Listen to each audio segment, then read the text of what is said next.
Para ako matalino ka. O, bukod sa English, ganito English, Math, Philippine History, kaya? Genius nga! O, sige. First question ko sa'yo kasi natin tayo sa Pilipinas, mas maganda siguro is Philippine History, di ba? Para rin ito na sa mga kids natin. Sino magaling dito sa Philippine History, kids? Taas ang kamay. Philippine History.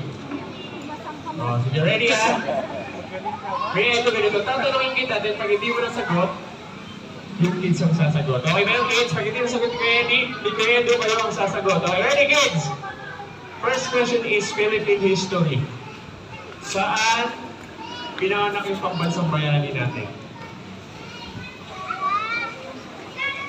Sino yun? Si Dr. Jose Rizal, saan siya pinanganak?